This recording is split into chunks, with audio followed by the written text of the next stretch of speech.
ನಮಸ್ತೆ ಎಲ್ಲರಿಗೂ. Lucky life ಟಿಪ್ಸ್ಗೆ ನಿಮಗೆಲ್ಲರಿಗೂ ಸ್ವಾಗತ. ಈ ಮಕರ ರಾಶಿಯವರಿಗೆ ಗ್ರಹ ನಕ್ಷತ್ರಗಳು ತಮ್ಮ ಕೆಲಸ ಮಾಡುತ್ತಿವೆ. ನೀವು ನಿಮ್ಮ ಕೆಲಸ ಮಾಡಿ. ಅಂದರೆ ಈ ಮಕರ ಲಗ್ನದವರು ಸೋಲೊಪ್ಪಿಕೊಳ್ಳುವವರು ಅಲ್ಲವೇ ಅಲ್ಲ. ನೀವು ಎಷ್ಟೇ ಉಜ್ಜಿದರೂ ಇದು ಅರೆಯಲ್ಪಟ್ಟರೂ ದೇವರ ಮೂರ್ತಿಯಾಗುವ ಕಲ್ಲು. ನೀವು ಈ 3 ದಿನಗಳಲ್ಲಿ ಏರಿಳಿತಗಳು ಅನ್ನೋದು ಬರುತ್ತೆ. ವಿಶೇಷವಾಗಿ 22ರ ಬೆಳಗ್ಗೆ ಮತ್ತು 24ರ ರಾತ್ರಿ. ಆದರೆ ಈ ವಿಡಿಯೋ ನೋಡಿದ ನಂತರ ನೀವು ಆ ಸವಾಲುಗಳಿಗೆ ಸಿದ್ಧರಿದ್ದೀರಿ ಎಂದು. ಕಳೆದ ಹಿಂದಿನ ದಿನಗಳಿಗೆ ಹಿಂತಿರುಗಿ ಹೋಗುವುದರಲ್ಲಿ ಯಾವುದೇ ಒಂದು ಪ್ರಯೋಜನವಿಲ್ಲ ಮಕರ ರಾಶಿಯವರೇ. ಏಕೆಂದರೆ ನೀವು ಬೇರೆ ವ್ಯಕ್ತಿಯಾಗಿದ್ದೀರಿ. ಇದು ಕೇವಲ ಒಂದು ಆಲೋಚನೆಯಲ್ಲ, ಮಕರ ಲಗ್ನದ ಜಾತಕರ ವಾಸ್ತವವಾಗಿದೆ. ನಾವು ಹಾಗಾಗಿ ಈಗ ಈ ಸಂಘರ್ಷಗಳು ಮತ್ತು ಸವಾಲುಗಳು ನಮ್ಮ ಪಾಲಿಗೆ ಮಾತ್ರ ಏಕೆ ಬರುತ್ತವೆ ಅಂತ ನಿಮ್ಮ ಉತ್ತರ ಮತ್ತು ಪ್ರಶ್ನೆ. ನೀವು ನಿಮ್ಮ ಅಸ್ತಿತ್ವದಲ್ಲೇ ಅಡಗಿದೆ. ನೀವು ಈ ಕಾಲಪುರುಷನ ಕುಂಡಲಿಯ ಕರ್ಮಭಾವವಾಗಿದ್ದೀರಿ. ನಿಮ್ಮ ರಾಶಿಯ ಒಡೆಯ ಸ್ವತಃ ನ್ಯಾಯದ ದೇವತೆಯಾದ ಈ ಶನಿದೇವ. ಮತ್ತು ಶನಿದೇವರಿಗೆ ಒಂದು ವಿಶೇಷತೆ ಇದೆ. ಅವರು ನೀವು ಬಯಸುವುದನ್ನು ಕೊಡುವುದಿಲ್ಲ. ನೀವು ಯಾವುದಕ್ಕೂ ಅರ್ಹರೋ ಅದನ್ನು ಮಾತ್ರ ನೀಡುತ್ತಾರೆ. ಬೆಂಕಿಯಲ್ಲಿ ಬೆಂದಾಗ ಮಾತ್ರ ಚಿನ್ನವು ಆಭರಣವಾಗುತ್ತೆ. ಇಂದು ನಾವು ಅತ್ಯಂತ ಮಹತ್ವದ ತಿರುವಿನಲ್ಲಿ ನಿಂತಿದ್ದೇವೆ. ಈ 2025ನೇ ವರ್ಷವು ತನ್ನ ಅಂತಿಮ ಹಂತದಲ್ಲಿದೆ. ನಾವು ಮುಂಬರುವ ಈ 72 ಗಂಟೆಗಳ ಬಗ್ಗೆ, ಅಂದರೆ ಈ ಡಿಸೆಂಬರ್ 22, 23 ಮತ್ತು 24ರ ಬಗ್ಗೆ ಹೇಳ್ತಾ ಇರೋದು. ಈ 3 ದಿನಗಳು ಸಾಮಾನ್ಯವಲ್ಲ. ಇದು ಗ್ರಹಗಳ ಎಂತಹ ವಿಶೇಷ ಯೋಗವೆಂದರೆ ಇದು ಜೀವನದ ದಿಕ್ಕನ್ನೇ ಬದಲಾಯಿಸಬಹುದು. ಹೆಚ್ಚಿನ ಮಾಹಿತಿಗಾಗಿ ಈ ವಿಡಿಯೋವನ್ನು ಫಸ್ಟಿಂದ ಹಿಡಿದು ಕೊನೆ ತನಕ ಸ್ಕಿಪ್ ಮಾಡ್ದಲೇ ನೋಡಿದ್ರೆ ತುಂಬಾ ಉಪಯುಕ್ತವಾದ ಮಾಹಿತಿ ನಿಮಗೂ ಕೂಡ ಲಭಿಸುತ್ತೆ. ಈ ವಿಡಿಯೋ ಇಷ್ಟ ಆಗಿದ್ದಲ್ಲಿ ಪುಟ್ಟದೊಂದು ಲೈಕ್ ಕೊಡೋದನ್ನ ಮರಿಬೇಡಿ. ಈ ಮಕರ ರಾಶಿಯವರು ಯಾರೆಲ್ಲ ಇದ್ದೀರಾ ಅವರು ಈ ವಿಡಿಯೋವನ್ನು ಹೆಚ್ಚಾಗಿ ಶೇರ್ ಮಾಡಿ. ಓಂ ಶ್ರೀ ಶನೇಶ್ವರಾಯ ನಮಃ ಅಂತ ಕಮೆಂಟ್ ಬಾಕ್ಸ್ನಲ್ಲಿ ಕಮೆಂಟನ್ನು ಹಾಕಿ. ಇಲ್ಲ ಅಂದರೆ ನಿಮ್ಮ ಮನೆ ದೇವರು, ನಿಮ್ಮ ಕುಲದೇವರ ಹೆಸರನ್ನು ಈ ಕಮೆಂಟ್ ಬಾಕ್ಸ್ನಲ್ಲಿ ಹಾಕಿ. ಇದು ಗ್ರಹಗಳ ಎಂತಹ ವಿಶೇಷ ಸಂಯೋಗವೆಂದರೆ ಇದು ಜೀವನದ ದಿಕ್ಕನ್ನೇ ಬದಲಾಯಿಸುತ್ತೆ. ಒಮ್ಮೆ ನಿಮ್ಮ ಕುಂಡಲಿಯ 12ನೇ ಭಾವ ಅಂದರೆ ವ್ಯಯ ಭಾವದ ಮೇಲೆ ದೃಷ್ಟಿ ಹಾಯಿಸಿ. ಅಲ್ಲಿ ಗ್ರಹಗಳ ಒಂದು ಬೃಹತ್ ಸಮಾವೇಶವೇ ನಡೆಯುತ್ತಾ ಇದೆ. ಸೂರ್ಯ, ಮಂಗಳ ಮತ್ತು ಶುಕ್ರ, ಈ 3 ದೊಡ್ಡ ಗ್ರಹಗಳು ನಿಮ್ಮ ವಿದೇಶ ಮತ್ತು ಈ ವ್ಯಯ ಭಾವದಲ್ಲಿ ಒಟ್ಟಿಗೆ ಕುಳಿತಿವೆ. ಇನ್ನೊಂದೆಡೆ ದೇವಗುರು ಬೃಹಸ್ಪತಿ ವಕ್ರೀಯ ಅವಸ್ಥೆಯಲ್ಲಿ ನಿಮ್ಮ 6ನೇ ಭಾವದಲ್ಲಿ ಇದ್ದಾರೆ ಮತ್ತು ರಾಹು ನಿಮ್ಮ ಧನ ಭಾವದಲ್ಲಿ ಕುಳಿತು ನಿಮ್ಮ ಮಾತು ಮತ್ತು ಉಳಿತಾಯ ಹಣದ ಮೇಲೆ ತಮ್ಮ ದೃಷ್ಟಿಯನ್ನು ನೆಟ್ಟಿದ್ದಾರೆ. ಗ್ರಹಗಳ ಈ ಸ್ಥಿತಿಯು ಬಾರು ದಿನ ರಾಶಿ ಅಂದಿದೆ. ಚಂದ್ರನ ಗೋಚಾರವು ಇದರಲ್ಲಿ ಬೆಂಕಿ ಕಡ್ಡಿಯ ಕೆಲಸವನ್ನು ಮಾಡುತ್ತಿದೆ. ಈಗ ಇಲ್ಲಿಂದ 2 ಸಾಧ್ಯತೆಗಳು ಹುಟ್ಟುತ್ತವೆ. ಒಂದು, ಈ ಶಕ್ತಿಯು ನಿಯಂತ್ರಣವಿಲ್ಲದೆ ಖರ್ಚು ಮತ್ತು ಅನಗತ್ಯ ವಿವಾದವಾಗಿ ಸ್ಫೋಟಗೊಳ್ಳಬಹುದು. ಅಥವಾ ನೀವು ಸರಿಯಾದ ಈ ರಣನೀತಿಯನ್ನು ಅನುಸರಿಸಿದರೆ ಇದೇ ಸಮಯವು ನಿಮ್ಮನ್ನು ವಿದೇಶ ಲಾಭ ಮತ್ತು ಆಧ್ಯಾತ್ಮಿಕ ಪ್ರಗತಿಯ ಕಡೆಗೆ ಕೊಂಡೊಯ್ಯಬಹುದು.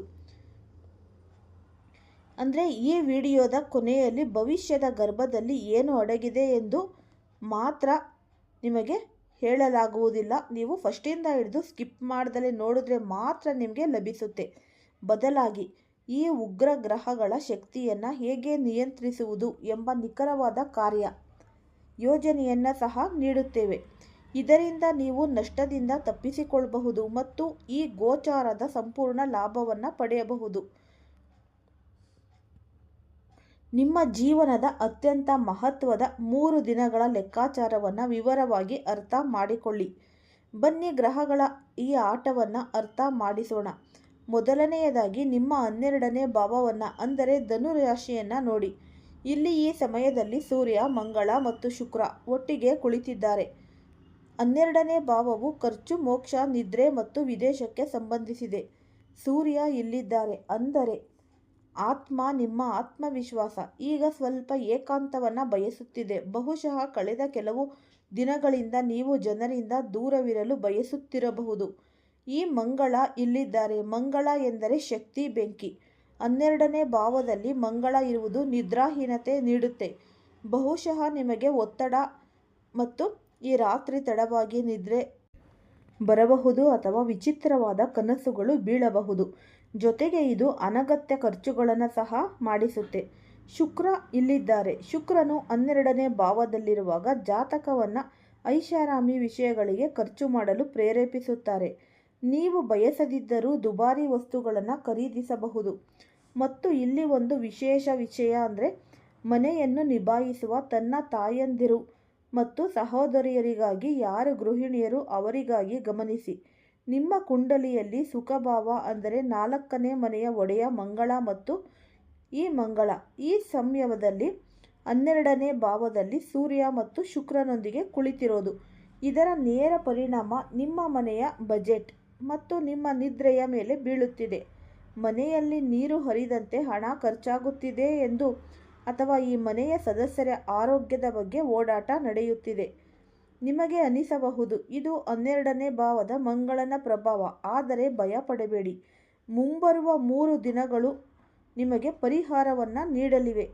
ಈಗ 6ನೇ ಭಾವವನ್ನು ನೋಡಿ. ಇಲ್ಲಿ ಗುರು ಮಿಥುನ ರಾಶಿಯಲ್ಲಿ ವಕ್ರಿಯಾಗಿ ಕುಳಿತಿದ್ದಾರೆ. 6ನೇ ಭಾವ ರೋಗ, ಋಣ ಮತ್ತು ಶತ್ರುಗಳನ್ನು ಈ ವಕ್ರಿ ಗುರು ಇಲ್ಲಿ ಏನು ಮಾಡುತ್ತಿದ್ದಾರೆ? ನಿಮ್ಮನ್ನು ಹಳೆಯ ಸಾಲಗಳಿಂದ ಮುಕ್ತಗೊಳಿಸುವ ಯೋಜನೆಯನ್ನು ರೂಪಿಸುತ್ತಿದ್ದಾರೆ.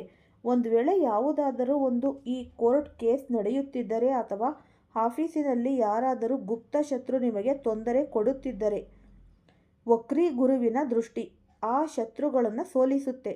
ಆದರೆ ಅವರು ವಕ್ರಿ ಆಗಿರುವುದರಿಂದ ಹೊಟ್ಟೆ ಮತ್ತು ಲಿವರ್ಗೆ ಸಂಬಂಧಿಸಿದ ಸಮಸ್ಯೆಗಳ ಬಗ್ಗೆ ಗಮನ ಹರಿಸಬೇಕಾಗುತ್ತೆ.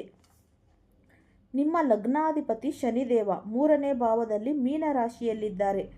3ನೇ ಭಾವ ಈ ಪರಾಕ್ರಮದ್ದು. ಈ ಶನಿ ಇಲ್ಲಿ ನಿಮ್ಮನ್ನು ತುಂಬ ಕಠಿಣ ಪರಿಶ್ರಮವನ್ನಾಗಿ ಮಾಡುತ್ತಿದ್ದಾರೆ. ನೀವು ಈಗ ಸಾಗುತ್ತಿರುವ ಹಾದಿಯಲ್ಲಿ ಅದೃಷ್ಟಕ್ಕಿಂತ ಕರ್ಮ ಪ್ರಧಾನವಾಗಿದೆ. ನೀವು ಎಷ್ಟು ಕೈಕಾಲು ಬಡಿಯುತ್ತೀರೋ ಅಷ್ಟೇ ಫಲ ಪಡೆಯುತ್ತೀರಿ. ಶನಿದೇವರು ಹೇಳುತ್ತಿದ್ದಾರೆ ಹೇಳಿ ಮತ್ತು ನಿಮ್ಮ ಭಯವನ್ನು ಗೆಲ್ಲಿರಿ. ಕೊನೆಯದಾಗಿ ನಿಮ್ಮ ಅತಿ ದೊಡ್ಡ ಶಕ್ತಿ ಬುಧ. ನಿಮ್ಮ ಭಾಗ್ಯಾಧಿಪತಿಯಾದ ಈ ಬುಧ ಲಾಭ ಭಾವ ಅಂದರೆ 11ನೇ ಮನೆಯಲ್ಲಿ ಕುಳಿತಿರೋದು. ಇದರ ಅರ್ಥ 12ನೇ ಭಾವದಲ್ಲಿ ಖರ್ಚುಗಳು ಹೆಚ್ಚಾಗುತ್ತಿದ್ದರೂ 11ನೇ ಭಾವದ ಬುಧ ಎಲ್ಲೋ ಒಂದು ಕಡೆಯಿಂದ ಆದಾಯದ ವ್ಯವಸ್ಥೆ ಮಾಡಿಯೇ ತೀರುತ್ತಾನೆ. ಸ್ನೇಹಿತರ ಸಹಕಾರ ಅನ್ನೋದು ಸಿಗುತ್ತೆ. ಚಂದ್ರನು ಈ ಚಲನೆ ಈ 3 ದಿನಗಳಲ್ಲಿ ಯಾವ ಫಲಿತಾಂಶ ನೀಡಲಿದೆ ಎಂದು ನಾವು ನೋಡೋಣ. ಅಂದರೆ ಡಿಸೆಂಬರ್ 22, 2025 ಸೋಮವಾರ ಮಕರ ಲಗ್ನದವರೇ ಈ ದಿನವನ್ನು ನೀವು ನಿಮ್ಮ ಡೈರಿಯಲ್ಲಿ ನೀವು ಈ ದೊಡ್ಡ ಬದಲಾವಣೆ ಅನ್ನೋದು ದ ಗ್ರೇಟ್ ಶಿಫ್ಟ್ ಅನ್ನೋದು ಬರೆದಿಟ್ಕೊಳ್ಳಿ. ಯಾಕೆ ಅಂದರೆ ಇಂದು ಚಂದ್ರನು ತನ್ನ ಸ್ಥಾನವನ್ನು ಬದಲಾಯಿಸುತ್ತಿರುವುದು. ಚಂದ್ರನು ಸ್ಥಾನ ಬದಲಾಯಿಸುವಾಗ ಮೂಡ್ ಅನ್ನೋದು ಬದಲಾಗುತ್ತೆ. ಬೆಳಗಿನ ಸಮಯ ಅಂದರೆ ಬೆಳಗ್ಗೆ 10 ಗಂಟೆಯವರೆಗಿನ ಸಮಯ ಎಚ್ಚರಿಕೆಯ ಸಮಯವಾಗಿದೆ. ಬೆಳಗ್ಗೆ ನೀವು ನಿದ್ರೆಯಿಂದ ಎದ್ದಾಗ ಚಂದ್ರನು ನಿಮ್ಮ 12ನೇ ಭಾವದಲ್ಲಿ ಇರುತ್ತಾನೆ. ಆ ಸಮಯದಲ್ಲಿ ಚಂದ್ರನು ಸೂರ್ಯ ಮತ್ತು ಮಂಗಳನ ಜೊತೆಗಿರ್ತಾನೆ. ಇದೊಂದು ಜ್ವಾಲಾಮುಖಿಯಾದಂತಹ ಸ್ಥಿತಿ. ಬೆಳಿಗ್ಗೆ ನಿಮಗೆ ಒಂದು ವಿಚಿತ್ರವಾದ ಆತಂಕ ಅನ್ನೋದು ಉಂಟಾಗಬಹುದು. ಮನಸ್ಸಿನಲ್ಲಿ ನಕಾರಾತ್ಮಕ ಆಲೋಚನೆಗಳು ಅನ್ನೋದು ಬರುತ್ತವೆ. ಇಂದಿನ ದಿನ ಬಹಳ ಭಾರವಾಗಿದೆ ಎಂದು ಅನ್ನಿಸಬಹುದು. ದೇಹದಲ್ಲಿ ಆಲಸ್ಯವಿರುತ್ತೆ. ಹಾಸಿಗೆ ಬಿಡಲು ಮನಸ್ಸು ಬರುವುದಿಲ್ಲ. ಬೆಳಿಗ್ಗೆ ನೀವು ಈ 8 ಗಂಟೆ 27 ನಿಮಿಷದಿಂದ 9 ಗಂಟೆ 46 ನಿಮಿಷಗಳವರೆಗೆ ರಾಹುಕಾಲ ಇರೋದ್ರಿಂದ ಈ ಸಮಯದಲ್ಲಿ ಮರೆತು ಕೂಡ ಯಾವುದೇ ಹೂಡಿಕೆಯ ಬಗ್ಗೆ ಯೋಚನೆ ಅಂತೂ ಮಾಡಲೇಬಾರ್ದು. ಯಾರೊಂದಿಗೂ ವಾದ ವಿವಾದ ಮಾಡಬೇಡಿ. ಮಂಗಳ 12ನೇ ಭಾವದಲ್ಲಿದ್ದರೆ ಸಣ್ಣ ಜಗಳವು ಈ ದೊಡ್ಡ ರೂಪ ಪಡೆಯಬಹುದು. ಈಗ ಮನೆಯ ಆಧಾರ ಸ್ತಂಭವಾಗಿರುವ ನನ್ನ ಸಹೋದರಿಯರಾದ ಗೃಹಿಣಿಯರ ಬಗ್ಗೆ ಮಾತಾಡೋಣ. ಅಂದರೆ ಸೋಮವಾರದ ಬೆಳಗ್ಗೆ ನಿಮಗೆ ಸ್ವಲ್ಪ ಒತ್ತಡದಿಂದ ಕೂಡಿರಬಹುದು. ಕೆಲಸದ ಹೊರೆ ಹೆಚ್ಚಾಗಿದೆ ಮತ್ತು ದೇಹದಲ್ಲಿ ಶಕ್ತಿಯೇ ಇಲ್ಲ. ನಿಮಗೆ ಅನಿಸಬಹುದು ಬೆಳಗ್ಗೆ ಈ ಪತಿ ಅಥವಾ ಮಕ್ಕಳೊಂದಿಗೆ ಸಣ್ಣ ವಿಷಯಕ್ಕೆ ಕಿರಿಕಿರಿ ಉಂಟಾಗಬಹುದು. ಮಂಗಳ 12ನೇ ಭಾವದಲ್ಲಿದ್ದರೆ ಅಡುಗೆ ಮನೆಯಲ್ಲಿ ಕೆಲಸ ಮಾಡುವಾಗ ಸಣ್ಣ ಪುಟ್ಟ ಗಾಯಗಳು ಅಥವಾ ಈ ಸುಟ್ಟ ಗಾಯಗಳು ಆಗಬಹುದು. ಆದ್ದರಿಂದ ಬೆಳಗ್ಗೆ 10 ಗಂಟೆಯವರೆಗೆ ಗ್ಯಾಸ್ ಮತ್ತು ವಿದ್ಯುತ್ ಉಪಕರಣದ ಬಗ್ಗೆ ಜಾಗರೂಕರಾಗಿ ಇರಿ. 10 ಗಂಟೆ 6 ನಿಮಿಷದ ನಂತರ ಚಂದ್ರನು ಗೋಚಾರ ಮಾಡಿ ನಿಮ್ಮ ಲಗ್ನ ಭಾವಕ್ಕೆ ಅಂದರೆ ಮಕರ ರಾಶಿಗೆ ಪ್ರವೇಶಿಸುತ್ತಿದ್ದಂತೆ ಎಲ್ಲವೂ ತಟ್ಟನೆ ಬದಲಾಗುತ್ತೆ. ಬೆಳಗ್ಗೆ ಆತಂಕವು ಆತ್ಮವಿಶ್ವಾಸವಾಗಿ ಬದಲಾಗುತ್ತೆ. ಆದರೆ ನೀವು ಈ ಏನಪ್ಪ ಅಂದರೆ ನಿಮಗೂ ಈ ರೀತಿ ಭಾಸವಾಗುತ್ತೆ. ಒಂದು ಬಹಳ ಶುಭ ಘಟನೆ ನಡೆಯುತ್ತಿದೆ. ಬೆಳಿಗ್ಗೆ ಗಜಕೇಸರಿ ಯೋಗ ನಿರ್ಮಾಣವಾಗುತ್ತಿದೆ. 12ನ 6ನೇ ಮನೆಯಲ್ಲಿದ್ದರೂ ಇದರ ಲಾಭವೆಂದರೆ ನೀವು ಯಾವುದಾದರೂ ಹಳೆಯ ಸಮಸ್ಯೆಗೆ ಪರಿಹಾರವನ್ನು ಕಂಡುಕೊಳ್ತೀರಾ. ಮನೆಯಲ್ಲಿ ಹಿರಿಯರೊಂದಿಗೆ ಮನಸ್ತಾಪವಿದ್ದರೆ, ಮನೆಯ ಖರ್ಚುಗಳ ಬಗ್ಗೆ ಟೆನ್ಷನ್ ಇದ್ದರೆ ಮಧ್ಯಾಹ್ನದ ವೇಳೆಗೆ ನೀವು ಅದನ್ನು ಬಹಳ ಜಾಣ್ಮೆಯಿಂದ ಬಗೆಹರಿಸಿಕೊಳ್ಳುವಿರಿ. ನೀವು ಈ ಮನೆ ಸ್ವಚ್ಛಗೊಳಿಸಲು ಅಥವಾ ನವೀಕರಣ ಮಾಡಲು ಯೋಚಿಸುತ್ತಿದ್ದರೆ ಇದು ಉತ್ತಮ ಸಮಯ. ಇಂದು ನೀವು ನಿಮ್ಮ ಮನೆಗೆ ಹೊಸ ರೂಪವನ್ನು ನೀಡಬಹುದು. ವೃತ್ತಿ ಜೀವನದ ದೃಷ್ಟಿಯಿಂದ 10 ಗಂಟೆಯ ನಂತರ ನೀವು ಆಫೀಸ್ಗೆ ತಲುಪಿದಾಗ ಅಥವಾ ನಿಮ್ಮ ಕೆಲಸದಲ್ಲಿ ತೊಡಗಿದಾಗ ನಿಮ್ಮ ನಿರ್ಧಾರ ತೆಗೆದುಕೊಳ್ಳುವ ಸಾಮರ್ಥ್ಯವು ಬಹಳ ನಿಖರವಾಗಿದೆ ನೀವು ಅರಿತುಕೊಳ್ಳುವಿರಿ. ಏಕೆಂದರೆ ಈಗ ಚಂದ್ರನು ನಿಮ್ಮ ತಲೆಯ ಮೇಲೆ ಕುಳಿತು ನಿಮಗೆ ಮಾರ್ಗದರ್ಶನ ನೀಡುತ್ತಿದ್ದಾರೆ. ಇಂದು ಅಭಿಜಿತ್ ಮುಹೂರ್ತವನ್ನು ಮಧ್ಯಾಹ್ನ 12 ಗಂಟೆ ನಿಮಿಷದಿಂದ 12:46 ಸಂಪೂರ್ಣವಾಗಿ ನೀವು ಬಳಸಿಕೊಳ್ಳಬಹುದು. ನಂತರ ಈ ಗಣೇಶನ ಅನುಗ್ರಹ ಸದಾ ನಿಮ್ಮ ಮೇಲೆ ಇರುತ್ತೆ. ಈ ವಿಡಿಯೋ ಇಷ್ಟ ಆಗಿದ್ದಲ್ಲಿ ಲೈಕ್ ಮಾಡಿ, ಶೇರ್ ಮಾಡಿ, ಸಬ್ಸ್ಕ್ರೈಬ್ ಮಾಡಿ. ಎಲ್ಲರಿಗೂ ಸಹ ಧನ್ಯವಾದಗಳು.